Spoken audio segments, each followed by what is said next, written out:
Assalamualaikum warahmatullahi wabarakatuh. Saudara-saudaraku yang dirahmati Allah, pernahkah kita bertanya, bagaimana perjalanan seorang hamba menuju Allah? Apakah jalan itu dimulai dengan ibadah yang banyak, dengan amal yang melimpah, atau dengan ilmu yang dalam? Para ahli tasawuf dan sufi besar telah menjelaskan, awal dari perjalanan menuju Allah bukan sekadar amal, bukan sekadar ilmu, tetapi mengenalnya. Sebab bagaimana mungkin seseorang berjalan menuju sesuatu yang tidak ia kenali?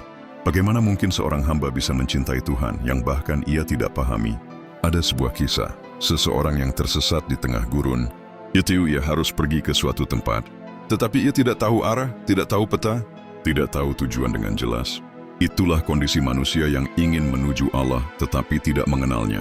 Al-Hujwiri dalam Kashful Mahjub mengatakan, awal dari setiap perjalanan adalah makrifat, sebab tanpa makrifat amal hanyalah jasad tanpa ruh. Ini juga ditegaskan oleh Imam Al-Ghazali yang menyatakan bahwa makrifatullah adalah cahaya pertama yang menerangi jalan menuju hakikat. Maka perjalanan spiritual tidak dimulai dari tindakan lahir, tetapi dari penyadaran batin. Makrifatullah, mengenal Allah, adalah fondasi dari segala sesuatu. Jika seseorang melakukan ibadah tanpa mengenal siapa yang ia sembah, ibadahnya menjadi mekanis, kosong dari makna.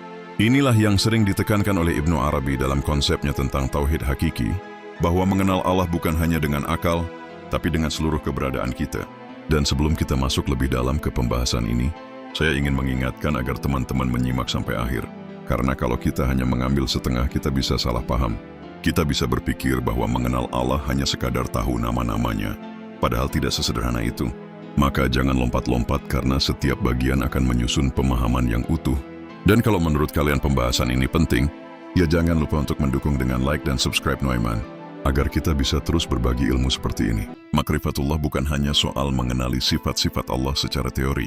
Abu Yazid Al-Bustami berkata, orang yang mengenal Allah tidak akan berkata, aku mengenal Allah, sebab dalam makrifat sejati, yang ada hanyalah Allah.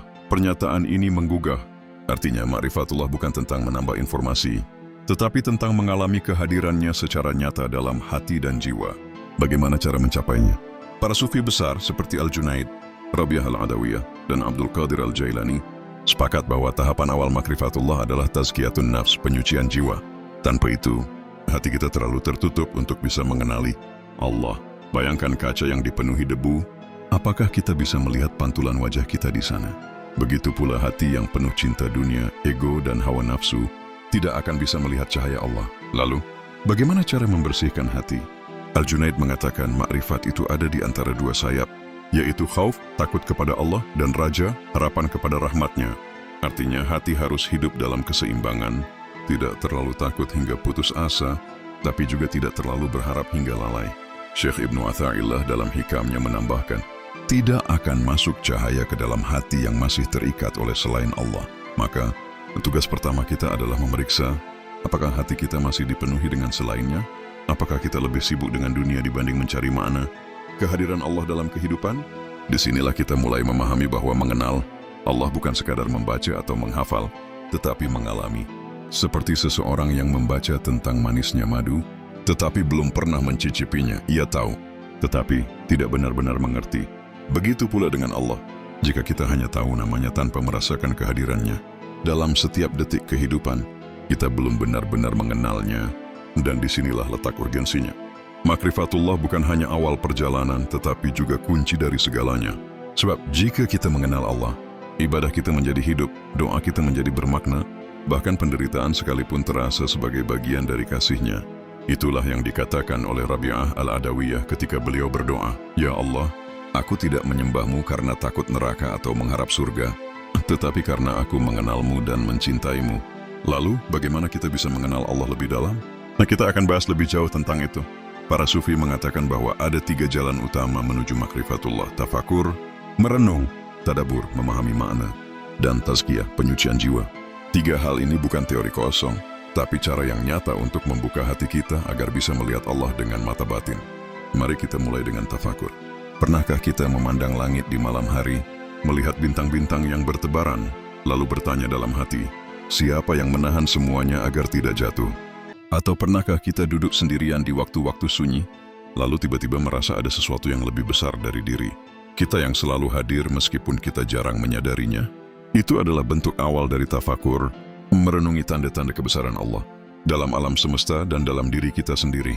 Allah berfirman dalam Al-Quran, "Dan di bumi terdapat tanda-tanda kebesaran Allah bagi orang-orang yang yakin, dan juga pada dirimu sendiri. Maka apakah kamu tidak memperhatikan?" Quran Surah Adz-Dzariyat. Ayat ini mengajarkan bahwa mengenal Allah tidak harus selalu dimulai dari membaca kitab-kitab tebal.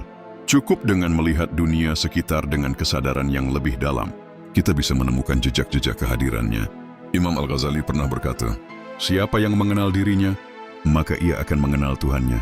Nah, ini bukan sekadar ungkapan, tapi kunci untuk memahami bagaimana kita bisa lebih dekat kepada Allah. Tafakur yang sejati akan membawa kita pada kesadaran bahwa kita hanyalah makhluk kecil yang sangat bergantung padanya. Tapi tafakur saja tidak cukup. Kita juga butuh tadabur, yaitu merenungkan makna di balik ayat-ayat Allah, baik yang tertulis dalam Al-Quran maupun yang tersebar dalam kehidupan. Para ulama sufi sering mencontohkan bahwa Al-Quran itu seperti laut. Ada orang yang hanya bermain di tepian, merasakan airnya sebatas kaki. Ada yang berenang sedikit lebih dalam, tapi masih takut menyelam. Dan ada yang benar-benar menyelam sampai ke dasarnya, menemukan mutiara-mutiara hikmah yang luar biasa. Tadabur adalah proses menyelam itu, masuk lebih dalam ke makna yang Allah sampaikan, bukan sekadar membaca permukaannya saja. Syekh Abdul Qadir Al-Jailani berkata, "Ketika engkau membaca Al-Quran, dengarkan dengan hatimu, bukan hanya dengan telingamu. Sebab suara yang masuk ke telinga bisa terlupakan, tapi suara yang masuk ke hati akan mengubahmu." Jadi ketika kita membaca ayat tentang rahmat Allah, kita harus benar-benar merasakannya seolah-olah ayat itu turun untuk kita. Ketika membaca ayat tentang peringatan, kita harus merasa bahwa Allah sedang berbicara langsung kepada kita. Namun, ada satu hal lagi yang tidak kalah penting, yaitu tazkiyah, penyucian jiwa. Bayangkan ada sebuah cermin yang kotor dan berdebu. Tidak peduli seberapa terang cahaya di depannya, cermin itu tidak akan bisa memantulkan apapun. Begitu pula hati kita. Jika hati penuh dengan debu cinta dunia, dengki, kesombongan, dan ego, maka cahaya makrifatullah tidak akan bisa masuk. Inilah kenapa para sufi sangat menekankan pentingnya mujahadah, yaitu berjuang melawan hawa nafsu. Rabi'ah Al-Adawiyah mengatakan, siapa yang ingin melihat Allah dengan hatinya, maka ia harus menutup matanya dari dunia. Bukan berarti kita harus meninggalkan dunia sepenuhnya, tapi kita harus menata hati agar dunia tidak menjadi tujuan utama kita. Ibnu Athaillah menambahkan dalam Al-Hikam, bagaimana mungkin cahaya Allah akan masuk ke dalam hati yang masih dipenuhi dengan bayangan selainnya? Artinya kita harus mulai membersihkan hati dari segala sesuatu yang menghalangi kita darinya, baik itu ambisi yang berlebihan, kebiasaan buruk, atau kecenderungan untuk selalu mencari kepuasan dalam hal-hal yang fana. Ketika hati sudah bersih, maka mengenal Allah bukan lagi sesuatu yang abstrak. Kita akan mulai merasakannya dalam setiap detik kehidupan. Ketika kita melihat keindahan, kita sadar bahwa itu berasal darinya. Ketika kita diuji, kita tahu bahwa itu adalah kasih sayangnya. Bahkan dalam keheningan, kita bisa merasakan kehadirannya yang begitu nyata. Disinilah letak perbedaan antara orang yang hanya tahu tentang Allah dan orang yang benar-benar mengenal Allah. Yang pertama melihat Allah sebagai konsep, yang kedua merasakannya sebagai kenyataan. Yang pertama membaca tentangnya, yang kedua hidup dalam cahayanya. Dan inilah yang menjadi puncak dari ma'rifatullah. Ketika kita mengenal Allah, kita tidak lagi beribadah karena takut atau karena ingin sesuatu darinya. Kita beribadah karena kita rindu. Kita mencintainya bukan karena berharap imbalan, tetapi karena kita tidak bisa tidak mencintainya, seperti yang dikatakan oleh Abu Yazid Al-Bustami. Di awal perjalanan, aku berkata kepada Allah, "Ya Allah, aku mencintaimu." Tapi ketika aku benar-benar mengenalnya, aku hanya bisa berkata, "Ya Allah, Engkaulah yang mencintaiku lebih dari apapun yang aku bisa bayangkan." Maka, perjalanan ini bukan sekadar tentang kita mencari Allah, tetapi tentang menyadari bahwa sejak awal Allah lah yang selalu mendekat kepada kita. Kita hanya perlu membuka mata hati kita untuk melihatnya. Dan jika kita sudah sampai pada titik ini, kita akan memahami bahwa mengenal Allah bukan sekadar langkah awal. Ini adalah perjalanan yang terus berlanjut. Semakin dalam, semakin luas, semakin indah. Ketika kita mulai menyadari bahwa Allah selalu mendekat kepada kita, hati kita perlahan-lahan akan dipenuhi dengan rasa rindu. Rindu yang berbeda dari rindu kepada manusia. Karena ini adalah rindu yang tidak ada ujungnya. Rindu yang semakin bertambah seiring dengan makrifat yang semakin dalam. Para sufi menyebutnya sebagai syauq ila Allah, kerinduan kepada Allah. Lalu, bagaimana rasa rindu ini muncul? Ibnu Qayyim Al-Jauziyah dalam Madarij As-Salikin menjelaskan bahwa kerinduan kepada Allah adalah tanda bahwa hati seseorang sudah mulai mengenalnya. Seseorang yang merasakan ini akan selalu ingin lebih dekat, lebih dalam dan lebih tenggelam dalam kehadirannya. Bukan karena takut, bukan karena ingin mendapatkan sesuatu, tapi karena tidak ada yang lebih membuat hati tenang selain Dia. Pernahkah kita merasa ada sesuatu yang hilang dalam hidup, tetapi kita tidak tahu apa? Pernahkah kita mencari kebahagiaan dalam berbagai hal, harta, pujian, pencapaian, tetapi tetap saja ada ruang kosong di dalam hati? Itulah fitrah manusia. Kita diciptakan dengan hati yang merindukan Allah, dan hanya ketika kita kembali kepadanya, hati kita akan merasa utuh. Rumi menggambarkan ini dengan begitu indah dalam syairnya, seperti seruling yang rindu pada bambunya, seperti gelombang yang rindu pada lautnya, seperti bulan yang rindu pada cahayanya sendiri. Begitulah jiwaku yang rindu kepadamu, wahai Rabbku. Kerinduan ini bukan sesuatu yang bisa dibuat-buat.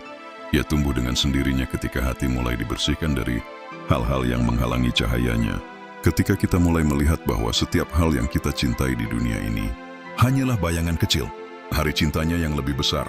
Rabi'ah Al-Adawiyah pernah berdoa, "Ya Allah, jika aku menyembahmu karena menginginkan surga, jauhkanlah surga dariku. Jika aku menyembahmu karena takut neraka, masukkanlah aku ke dalam neraka. Tapi jika aku menyembahmu karena aku mencintaimu, maka jangan haramkan aku dari melihat wajahmu."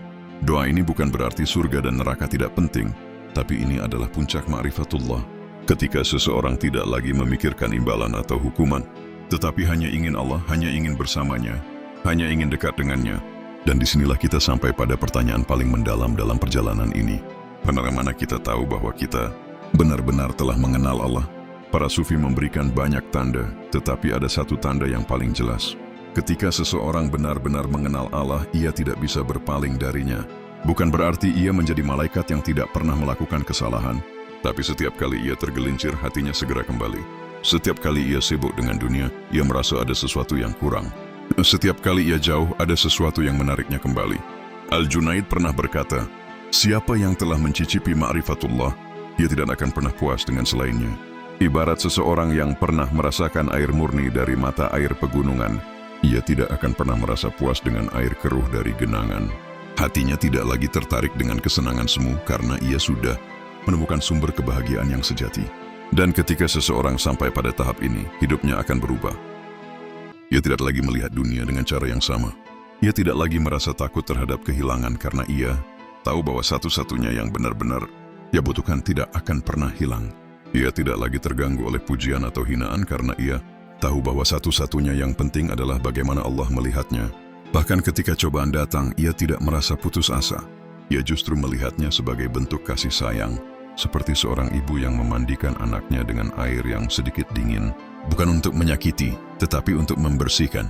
Begitu pula Allah ketika Dia menguji kita, itu bukan untuk menghancurkan kita, tetapi untuk menguatkan kita, untuk menyucikan kita, untuk membawa kita lebih dekat kepadanya. Dan di titik ini, seorang hamba tidak lagi merasa bahwa ia sedang berjalan menuju Allah. Ia mulai merasakan bahwa sejak awal, Allah lah yang menuntunnya, Allah lah yang mendekatinya, Allah lah yang selalu ada bahkan sebelum ia mencari. Seperti yang Allah firmankan dalam hadis qudsi, "Barang siapa mendekat kepadaku sejengkal, aku mendekat kepadanya sehasta. Barang siapa mendekat kepadaku sehasta, aku mendekat kepadanya sedepa. Dan barang siapa berjalan menujuku, aku akan berlari kepadanya." Maka perjalanan ini bukan tentang kita. Ini tentang Allah yang sejak awal sudah menunggu kita. Kita hanya perlu membuka hati dan membiarkan diri kita dibimbing olehnya. Dan ketika kita sampai pada tahap ini, satu hal yang pasti, hidup kita tidak akan pernah sama lagi. Maka saudara-saudaraku, inilah hakikat perjalanan menuju Allah.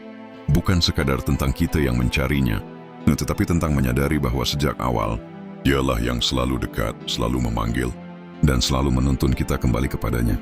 Ketika kita mulai mengenalnya, hati kita akan merasakan ketenangan yang tidak bisa ditemukan di tempat lain.